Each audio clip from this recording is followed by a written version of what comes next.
G'day guys, how you going? Hope you're all having a fantastic evening. Tonight I'm going to be doing a review of a science fiction comedy from Finland. Although it's from Finland, it doesn't actually have any Finnish language. It's actually got two languages, English language and German language. So you're going to have to contend with a few subtitles, so hopefully that won't put you off. Released in the year 2012, directed by Timo Varensola, and this film is called Iron Sky. And the story to Iron Sky is as follows. Towards the end of World War II, the Nazi scientists made a significant breakthrough in anti-gravity. From a secret base built in the Antarctic, the first Nazi spaceships were launched in late 1945 to found the military base Schwarzsonne, Black Sun, on the dark side of the moon. This base was to build a powerful invasion fleet and return to take over the Earth once the time was right.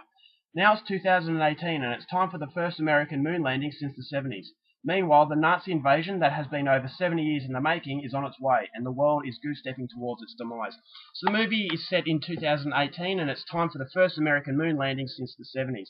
So the President of the United States, who's a female, she thinks that if she sends an African-American up there, that she will get the votes from the public. So this is what happens, and then the American spacecraft, they land on the moon, and they realise that they're not the only ones there. Now, at the end of 1945, during the end of the war, the Nazis realised that they were losing, so they seek refuge on the dark side of the moon.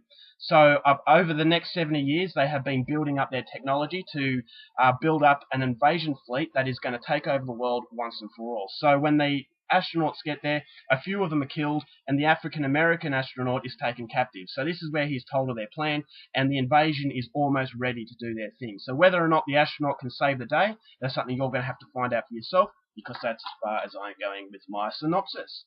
Now, my thoughts on Iron Sky. I heard a lot of criticism about this film because of the fact that it's very anti-American and that it is quite racist, and it just makes fun of a lot of political themes these days. So for that reason, I wanted to see it.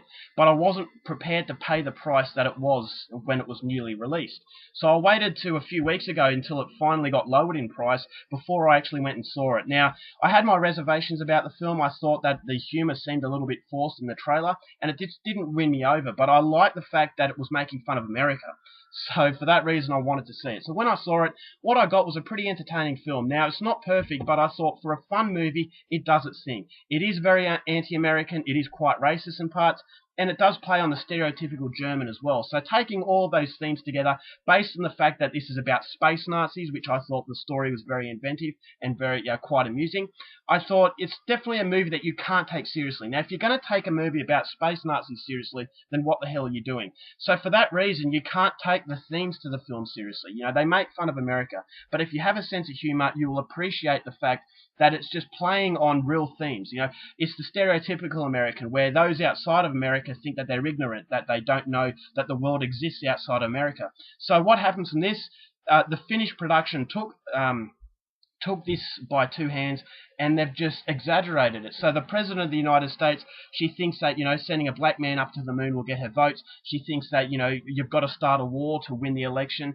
and America's all for itself. They don't care about the Allies. They're just there to kick the Nazis' ass and basically take all the credit. So I thought that was really funny, and it was really well done. And as I said, it's very, very lighthearted. So for those of you who think that this movie is deeply offensive, why is it okay for America to make fun of other countries, but it's not okay for other countries to make fun of you? Basically, if you're going to dish it out, you have to take it. So all that criticism at the fact that it was offensive, I think, is just taking the movie way too seriously, and it's not enjoying it for what it is. What it is a science fiction comedy that does deliver on most fronts. Now, it's a very funny film, and I actually thought that the comedy was exaggerated, but it didn't feel forced. It actually was quite funny. There were some jokes that didn't work, but the majority of the jokes did work, down to the good acting. Thought Yudikia, who played one of the Germans, was really well done. Exaggerated, you know, it's the common references to Hitler. You know, he's got the forced sort of German accent, and I thought his character was really cool. I thought the character of the African American, a lot of people think that he was annoying, but he played a stereotypical American, and I was laughing at quite a bit of the stuff that he was doing. And then you've got the supporting cast who did a good job, didn't have too much to play with, but they had a lot of fun, and it seems like they're having fun, therefore the viewer will have fun watching it as well. So the biggest thing about the film that surprised me was the fact that the special effects were very competent. Now, for a film like this, it needed a mega budget, but the movie only had a few $1 million, and that appears to be a lot of money, but for a movie like this, it's not. So I had my hesitations about whether or not the film would come across as a little bit fake. But surprisingly, this was a very well-made film. I thought the action sequences up in space were very well done. A lot of science fiction, sort of Star Wars, it's got that laser sort of shooting each other. I thought for the budget it had was surprisingly competent, and it does show you that you don't have to have a mega budget to make a good-looking science fiction film. So the ending was really cool. I liked it, and I just thought that the political undertone was really well done. It is making fun of America and the Allies, but there's no harm in it. It's not malicious, and it's just a film that you can sit back with a group of friends on a Friday night and just have a lot of fun with it. So if you're expecting a good time, definitely go in and see an Iron Sky. If you're a patriotic American who cannot laugh at all about, at yourself, then you really need to give yourself an uppercut, because, if you can laugh at other countries, you have to be able to laugh at yourself. So if you're prepared to laugh at yourself, then Iron Sky is definitely worth the effort. So overall, I'm going to give this one 3.5 stars. It did surprise me, and I'm just a little bit disappointed that I didn't go out of my way to see this a lot earlier. So this is definitely coming recommended. I enjoyed it. Alright guys, that's my review. Hope you enjoyed it. Till next time, keep watching movies, and I'll see you later.